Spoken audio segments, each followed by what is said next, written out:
Good morning, students. Welcome to Krypton Academy of Chemistry. I'm Sahil. Last time मैं ਤੁਹਾਨੂੰ depression in freezing point करवाया सी ਤੇ ਅੱਜ ਦਾ ਆਪਣਾ ਟੌਪਿਕ ਹੈ abnormal molecular mass and want of factor. ਜਿਹੜੀ ਆਪਾਂ ਚਾਰ ਕੋਲੀਗੇਟਿਵ ਪ੍ਰੋਪਰਟੀਜ਼ ਪੜ੍ਹੀਆਂ ਸੀ ਉਸ ਦੇ ਵਿੱਚ ਕੁਛ ਨਾ ਕੁਛ ਮਿਸਿੰਗ ਸੀ। ਹੁਣ ਆਪਾਂ ਉਹਨਾਂ ਕੋਲੀਗੇਟਿਵ ਪ੍ਰੋਪਰਟੀਜ਼ ਨੂੰ ਕਰੈਕਟ ਕਰਨਾ ਹੈ ਤੇ ਉਸ ਦੇ ਬੇਸਿਸ ਤੇ ਨਿਊਮੈਰੀਕਲ ਸੋਲਵ ਕਰਨੇ ਆ। ਤੇ CBSE ਦੇ ਵਿੱਚ 3 ਮਾਰਕਸ ਦਾ ਪੇਪਰ श्योरली इस टॉपिक ਦੇ ਵਿੱਚ ਆਊਗਾ। ਇਸ ਦੇ ਰਿਲੇਟਡ ਨਿਊਮੈਰੀਕਲ ਆਊਗਾ ਤੁਹਾਨੂੰ। देखो ਐਬਨੋਰਮਲ ਮੋਲੀਕੂਲਰ ਮਾਸ ਦਾ ਕੀ ਮਤਲਬ ਹੈ, ਆਪਾਂ ਇਸ ਨੂੰ ਇੱਕ ਐਗਜ਼ਾਮਪਲ ਦੇ ਨਾਲ ਸਮਝਦੇ ਹਾਂ। ਸਪੋਜ਼ ਕਰੋ NaCl ਸੋਲਿਊਟ ਹੈ, ਇਸ ਨੂੰ ਡਿਜ਼ੋਲਵ ਕਰਤਾ ਮੈਂ ਕਿਸੇ ਸੋਲਵੈਂਟ ਦੇ ਵਿੱਚ। ਹੁਣ ਆਪਾਂ ਨੂੰ ਪਤਾ ਹੈ ਜਿਹੜਾ NaCl ਹੈ ਇੱਕ ਸਟਰੋਂਗ ਇਲੈਕਟ੍ਰੋਲਾਈਟ ਹੈ, ਇਹ डिसोशिएट होगा Na पॉजिटिव तो Cl नैगेटिव। हुण आपां नूं ये भी पता जी कोलीगेटिव प्रॉपर्टीज़ ने ये डिपेंड करदी है number of particles of solute. But जो NaCl आपां स्टार्टिंग दे विच लिया सी, जो आपां ऐड किया किन्ने मोल ऐड किए आपां 1 मोल। बट सल्यूशन दे विच जाके NaCl दे किन्ने मोल बन गए 2 मोल। ठीक है, बट सल्यूशन दे विच जाके NaCl के किन्ने मोल बन गए अपने कोले 2 मोल। हुण की होगा, ਇਹਦਾ मतलब कोलीगेटिव प्रॉपर्टी की हो जूगी चेंज। उरे कोलीगेटिव प्रॉपर्टी 1 मोल से डिपेंड कर रही सी, बट सल्यूशन दे विच जाके मोल्स की हो गए डबल। ਇਹਦਾ मतलब की है हुण कोलीगेटिव प्रॉपर्टी की हो जूगी चेंज हो जूगी। पहला कोलीगेटिव प्रॉपर्टी सपोज करो x सी, हुण किन्ने मोल हो गए 2, तो कोलीगेटिव प्रॉपर्टी कितनी हो जूगी 2x। कोई नंबर ऑफ मोल्स डबल हो गए तो कोलीगेटिव प्रॉपर्टी भी की हो जूगी डबल हो जूगी। हुण एक चीज़ तुसीं ध्यान नाल ऑब्जर्व करो कि कोलीगेटिव प्रॉपर्टी चेंज होगी। हुण उरे NaCl दे 1 मोल का मास कितना सी, सोडियम का 23, क्लोरीन का 35.5, उरे 1 मोल का मास सी 58.5 ग्राम। बट डिसोशिएट होने तो बाद 1 मोल का मास 23 तो दूसरी मोल का मास 35.5 ग्राम। इसका मतलब कि पर मोल उरे 1 मोल सी, उरे भी 1 मोल है। इसका मतलब पर मोल मोलीकुलर मास, पर मोल मोलीकुलर मास भी की हो गया डिक्रीज। चाहे NaCl तो Na पॉजिटिव देख लो, चाहे NaCl तो Cl नैगेटिव। पहला कितना सी 58.5, हुण कितना है 35.5। हुण इसका मतलब की है कि मोलीकुलर मास की हो गया डिक्रीज। ठीक है, इसका मतलब जो भी आप किसी इलैक्ट्रोलाइट नूं वाटर सोलवेंट दे विच पावांगे तां की होगा कोलीगेटिव प्रॉपर्टी की होगी इनक्रीज तो मोलीकुलर मास की होगा डिक्रीज। हुण आपां देखिया अगर डिसोसीएशन होगी जो इलैक्ट्रोलाइट आप ऐड किया है, अगर उसकी की होगी डिसोसीएशन तो कोलीगेटिव प्रॉपर्टी की होगी इनक्रीज तो मोलीकुलर मास की होगा डिक्रीज। ठीक है, इसनूं आप एबनॉर्मल मोलीकुलर मास बोलते हैं कि जो मोलीकुलर मास है अपना molecular mass comes out to be less than expected. जिन्ना क मोलीकुलर मास आना चाहिए सीगा उस तो भी मोलीकुलर मास की आ रहा अपना घट आ रहा। हुण आप इसनूं एक एग्जाम्पल नाल होर समझदे हां। ये मैं केस लिया सी डिसोसीएशन का, हुण एक केस लै रहा मैं एसोसीएशन का। हुण देखो एसोसीएशन दे विच की होगा, सपोज करो मैं एसिटिक एसिड ले लिया।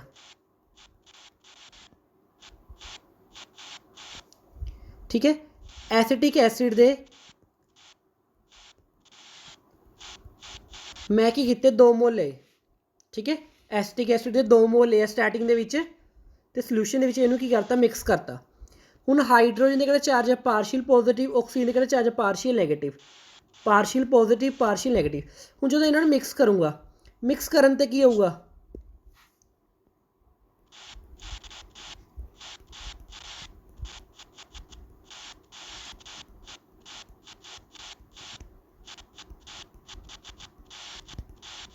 मिक्स करन ते की होऊगा इन्हां दे विचकार की हो जूगी hydrogen bonding, intermolecular hydrogen bonding. तो की बन गया अपने को डाइमर। हुण मैं उरे मोल किन्ने लैके किन्ने चलिया सी 2 मोल, बट ਜਦੋਂ ਇਹ ਮੋਲਸ ਨੂੰ ਆਪਾਂ ਐਡ ਕੀਤਾ ਇਹ ਮੋਲਸ ਕੀ ਹੋ ਗਏ ਕੰਬਾਈਨ, ਐਸੋਸੀਏਸ਼ਨ ਹੋ ਗਈ। ਹੁਣ ਮੋਲ ਕਿੰਨੇ ਆ ਗਏ 1। ਆਪਾਂ ਤਾਂ ਪੜ੍ਹਿਆ ਸੀ ਕੋਲੀਗੇਟਿਵ ਪ੍ਰੋਪਰਟੀ ਡਿਪੈਂਡ ਕਰਦੀ ਹੈ ਨੰਬਰ ਆਫ ਮੋਲ ਤੇ। ਹੁਣ ਆਪਣੇ ਅਕੋਰਡਿੰਗ ਆਨਸਰ ਕੀ ਆਉਣਾ ਚਾਹੀਦਾ ਸੀਗਾ according to 2 mole, but answer ਆਪਣਾ ਆ ਕੀ ਰਿਹਾ ਲੈਸ ਦੈਨ ਐਕਸਪੈਕਟਡ। ਜਿੰਨਾ ਆਪਾਂ ਸੋਚਿਆ ਸੀ ਉਸ ਤੋਂ ਘੱਟ ਆਨਸਰ ਆਊਗਾ ਕਿਉਂਕਿ ਮੋਲ ਕੀ ਰਹਿ ਗਿਆ 1। ਇਹਦਾ ਮਤਲਬ ਕੀ ਹੈ ਜਿਹੜੀ ਕੋਲੀਗੇਟਿਵ ਪ੍ਰੋਪਰਟੀ ਹੈ, ਜਿਹੜੀ ਆਪਣੇ ਕੋਲ ਕੋਲੀਗੇਟਿਵ ਪ੍ਰੋਪਰਟੀ ਹੈ ਉਹ ਕੀ ਹੋਗੀ हाफ। जी कोलीगेटिव प्रॉपर्टी है वो अपने को की होगी हाफ होगी। हुण अगर कोलीगेटिव प्रॉपर्टी हाफ होगी तो मोलिकुलर मास से की फर्क पऊगा। हुण देखो उरे 1 मोल का मोलिकुलर मास कितना है, कार्बन है कितना 12 प्लस 12 24 प्लस 4 28 प्लस 32 कितना आ गया 60। 1 मोल का मास कितना 60, ठीक है। बट उरे 1 मोल का मास कितना है इट इज़ 120। उत्थे 1 मोल का मास 60 है, इत्थे 1 मोल का मास कितना है 120। ਇਹਦਾ मतलब पर मोल मोलिकुलर मास की हो गया डबल। ਇਹਦਾ मतलब मोलिकुलर मास की होगा मोर दैन एक्सपैक्टेड, ठीक है। इसे ਨੂੰ ਆਪਾਂ ਕੀ ਬੋਲਦੇ ਆ ਐਬਨੋਰਮਲ मोलिकुलर मास। ਹੁਣ ਉਰੇ ਕੀ ऑब्जर्व ਕੀਤਾ ਆਪਾਂ, ਉਰੇ ਆਪਾਂ ऑब्जर्व ਕੀਤਾ ਕਿ ਜਦੋਂ ਐਸੋਸੀਏਸ਼ਨ ਹੋਊਗੀ ਉਦੋਂ कोलीगेटिव प्रॉपर्टी डिक्रीज होगी। इन the case of association colligative property decreases but molecular mass increases. In the case of dissociation colligative property increases but molecular mass decreases. From these 2 factors we conclude that ਇੱਥੋਂ ਆਪਾਂ conclude ਕੀਤਾ ਕਿ ਕੋਲੀਗੇਟਿਵ property ਤੇ molecular ਮਾਸ ਇੱਕ ਦੂਸਰੇ ਦੇ ਕੀ ਨੇ inversely proportional ਨੇ। ਹੁਣ ਆਪਾਂ ਨੂੰ ਐਵੇਂ ਤਾਂ ਪਤਾ ਲੱਗ ਗਿਆ ਕਿ ਕੋਲੀਗੇਟਿਵ ਪ੍ਰੋਪਰਟੀ ਵਿੱਚ ਚੇਂਜ ਆਊਗਾ। ਹੁਣ ਕੋਲੀਗੇਟਿਵ ਪ੍ਰੋਪਰਟੀ ਦੇ ਵਿੱਚ ਕਿੰਨਾ ਚੇਂਜ ਆਊਗਾ ਉਸ ਨੂੰ ਆਪਾਂ ਡਿਨੋਟ ਕਰਾਂਗੇ ਇੱਕ ਫੈਕਟਰ ਆਈਟਾ ਦੇ ਨਾਲ। ਉਰੇ ਆਈਟਾ ਕੀ ਚੀਜ਼ ਹੈ, ਆਈਟਾ ਹੈ ਵਾਂਟ ਆਫ ਫੈਕਟਰ, ठीक है। तो ਜਿਹੜੇ ਆਪਾਂ 4 ਫਾਰਮੂਲੇ ਪੜ੍ਹੇ ਸੀ ਕੋਲੀਗੇਟਿਵ ਪ੍ਰੋਪਰਟੀ ਦੇ, ਚਾਰਾਂ ਦੇ ਵਿੱਚ ਆਪਾਂ ਆਈਟਾ ਨਾਲ ਕੀ ਕਰਾਂਗੇ ਮਲਟੀਪਲਾਈ ਕਰਾਂਗੇ, ठीक है। पहला फॉर्मूला क्या सी relative lowering of vapour pressure, दूसरा पढ़िया elevation in boiling point, next पढ़िया ਆਪਾਂ डिप्रैशन इन फ्रीजिंग पॉइंट ਤੇ ਇੱਕ ਆਪਾਂ ਪੜ੍ਹਿਆ ਸੀ ਓਸਮੋਟਿਕ ਪ੍ਰੈਸ਼ਰ। ਤੇ ਸਭ ਦੇ ਵਿੱਚ ਕੀ ਕੀਤਾ ਆਪਾਂ ਆਈਟਾ ਦੇ ਨਾਲ ਕੀ ਕਰਤੀ ਆਪਾਂ ਮਲਟੀਪਲਾਈ ਕਰਤੀ। ਹੁਣ ਇਹ ਆਈਟਾ ਕਿਵੇਂ ਹੈ, ਆਈਟਾ ਆਪਾਂ ਕਿਵੇਂ ਕੈਲਕੂਲੇਟ ਕਰਨਾ ਹੈ, ठीक है। ਆਈਟਾ ਹੁੰਦਾ ਹੈ experimental value of colligative property over calculated value. ਹੁਣ ਤੁਹਾਨੂੰ ਉਰੇ ਐਵੇਂ ਨਹੀਂ ਪਤਾ ਐਕਸਪੈਰੀਮੈਂਟਲ ਵੈਲਿਊ ਕੀ ਹੈ ਤੇ ਕੈਲਕੂਲੇਟਡ ਵੈਲਿਊ ਕੀ ਹੈ, ਇਹ ਤੁਹਾਨੂੰ ਮੈਂ ਅੱਗੇ डिटेल समझाना, ठीक है। अगर ऊपर एक्सपेरिमेंटल है, ठीक है, अगर ऊपर की है एक्सपेरिमेंटल कोलीगेटिव प्रॉपर्टी है, कोलीगेटिव प्रॉपर्टी के मोलिकुलर मास एक दूसरे के की होंगे इनवर्सली प्रोपोर्शनल। ਇਹਦਾ मतलब अगर आप iota in the terms of molecular mass लिखना होगा तो ऊपर की आऊगा अपना calculated molecular mass upon experimental जिसनों आप की बोलते हैं ऑब्जर्व्ड मोलिकुलर मास, ठीक है। ਇਹਦਾ मतलब आइटा किस दे इक्वल है M C upon M naught, ठीक है। एम सी की है उरे calculated molecular mass, M naught की अपने को ऑब्जर्व्ड मोलिकुलर मास। ਹੁਣ ਤੁਸੀਂ सोचोगे एम सी ते M naught calculated molecular mass की है उरे ते ऑब्जर्व्ड मोलिकुलर मास की है उरे, ठीक है। तो देखो इसनों आपां डिटेल दे भी समझते हैं।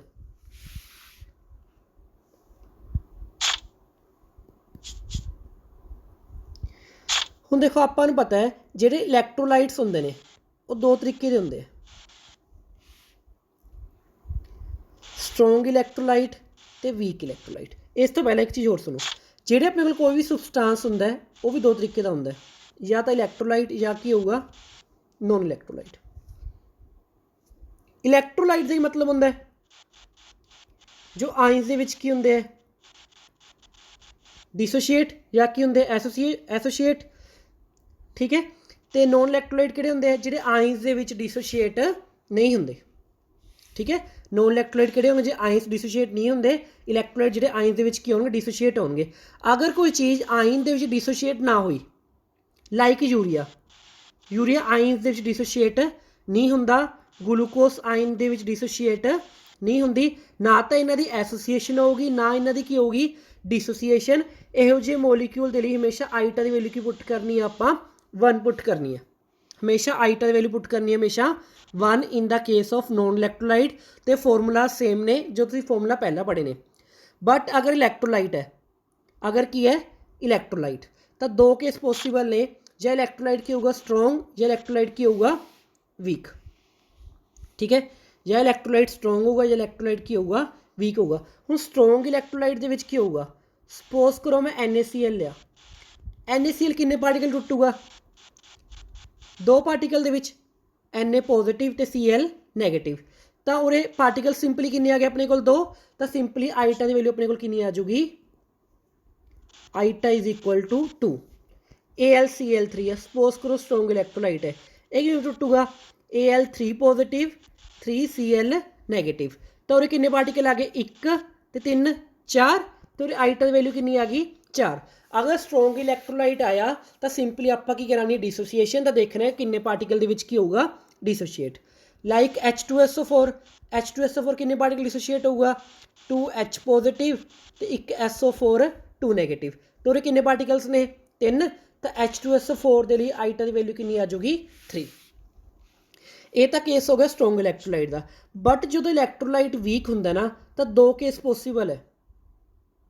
पहले सबसटांस वाले 2 केस ही, एक इलैक्ट्रोलाइट एक नॉन इलैक्ट्रोलाइट। अगे इलैक्ट्रोलाइट 2 केस है स्ट्रोंग तो वीक, अगे इलैक्ट्रोलाइट वीक है तो अगे 2 केस ने आइटा वैल्यू किमें करनी है, या तो की होगी एसोसीएशन या की होगी डिसोसीएशन, या तो चीज़ जुड़ूगी या चीज़ की होगी टुटूगी। हुण आपां सपोज करते हैं पहला केस आपां लैके चलते हैं डिसोसीएशन का। ठीक है, मैं एक वड्डा मोलीक्यूल लिया, ठीक है, वीक इलैक्ट्रोलाइट है, वो छोटे छोटे छोटे छोटे मोलीक्यूल टुट गया। एक वड्डा मोलीक्यूल लिया, वो छोटे छोटे मोलीक्यूल के n number, general equation derive कर रहे हैं, एन नंबर ऑफ मोलीक्यूल टुट गया। जो टाइम 0 है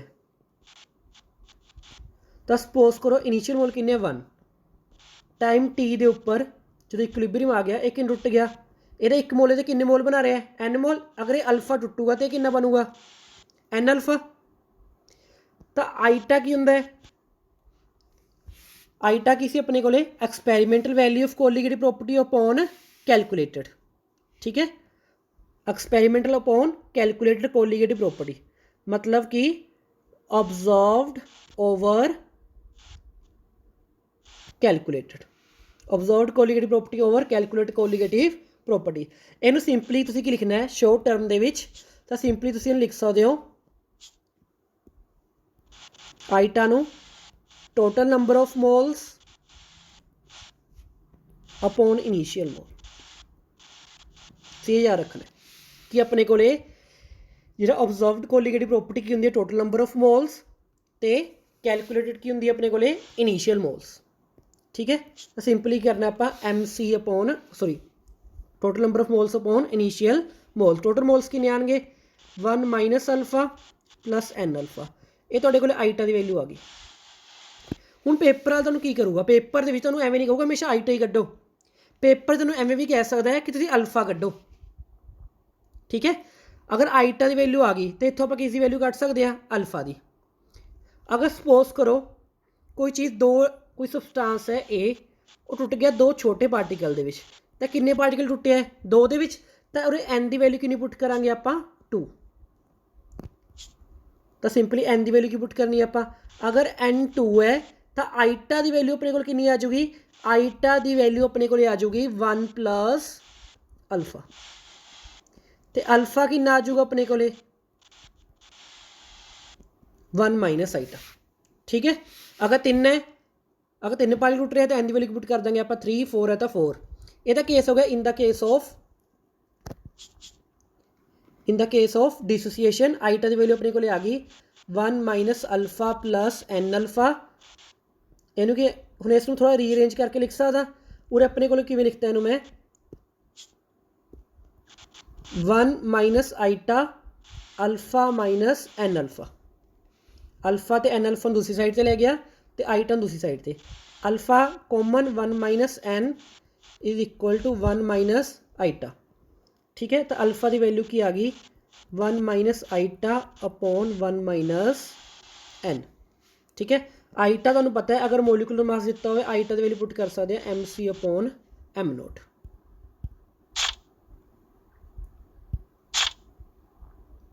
ठीक है,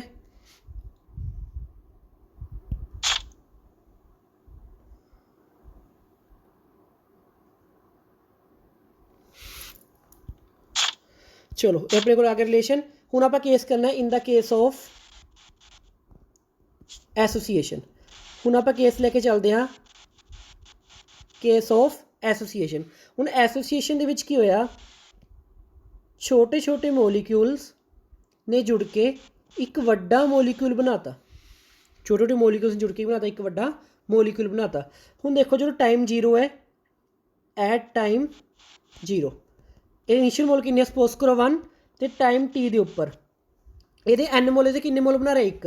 अगर ये अल्फा टुटूगा तो बनूगा किन्ना है अल्फा बाय एन, अगर ये अल्फा टुटूगा तो किन्ना बनूगा अल्फा बाय एन।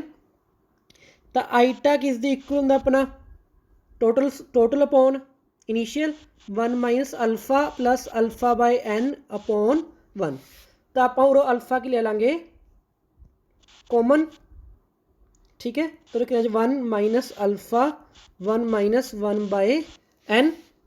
हुण आपां नूं पता है अगर एसोसीएशन हुई, एसोसीएशन मतलब पेपर तो लिखिया आऊगा कि डाइमर बन रहा, डाइमर मतलब कि दो मोलीक्यूल जुड़ के एक वड्डा मोलीक्यूल बना रहे हैं, डाइमर बन रहा। तो एन की वैल्यू कितनी होगी 2, तो सिंपली उरे एन की वैल्यू की पुट कर देंगे 2, तो तुहाडे कोल आईटा की वैल्यू आ जाएगी 1 माइनस अल्फा 1 माइनस 1 बाय 2। तो आईटा कितना आ गया 1 माइनस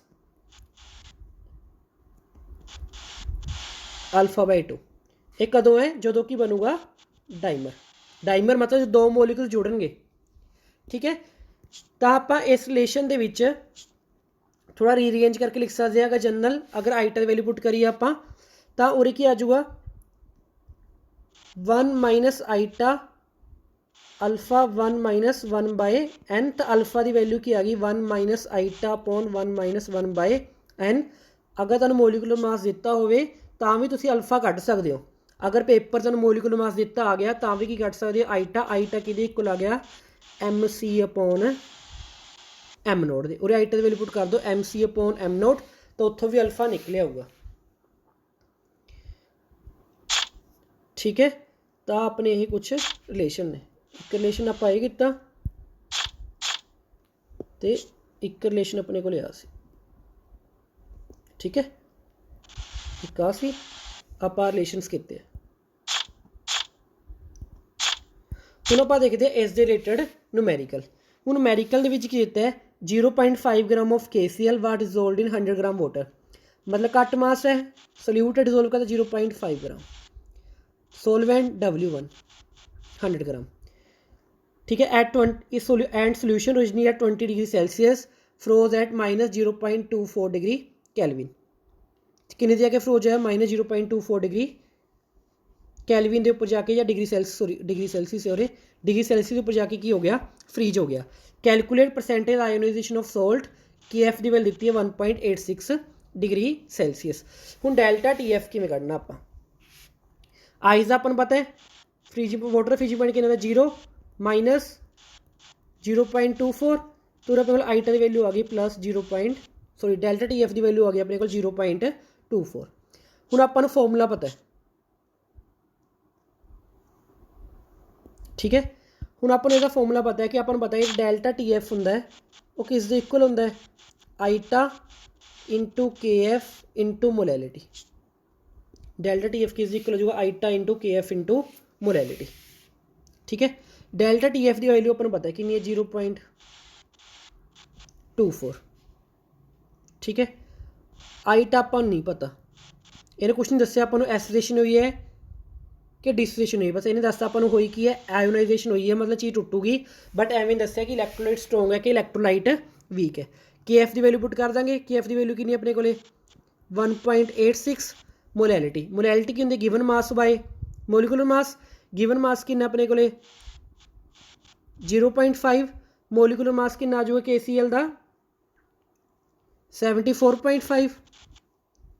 ठीक, given mass by molar mass into की आ जाऊगा अपने को given mass by molar mass into 1000 upon W1। W1 solvent की वैल्यू कितनी सी अपने को सोलवेंट सीगा 100 ग्राम। ठीक है, सिंपली इसमें सोल्व करोगे तो आईटा की वैल्यू आ जाऊगी। अगर तुम सोल्व करोगे तो आईटा की वैल्यू आ जाऊगी। जी आईटा की वैल्यू मेरे को आई इसमें सोल्व करके वो कि 1.92। बट उसने पूछी कि अपने को परसेंटेज आयोनाइजेशन। आईटा अगर डिसोसिएशन होगी इन द केस ऑफ 2 तो आईटा कि 1 प्लस अल्फा दे। अगर डिसोसिएशन हो रही है KCl 2 के टुटूगा तो आईटा की वैल्यू हुणी दसी थी। आईटा की वैल्यू कि इक्वल होगी 1 प्लस अल्फा दे। अगर आईटा 1 प्लस अल्फा है तो अल्फा कितना आ जाऊगा आईटा -1। तो अल्फा कितना आ गया आईटा -1। 1.92 -1 ये कितना आ गया 0.92। अगर परसेंटेज करनी है तो 100 ना की कर देंगे मल्टीप्लाई तो आंसर कितना आ जाऊगा 92%।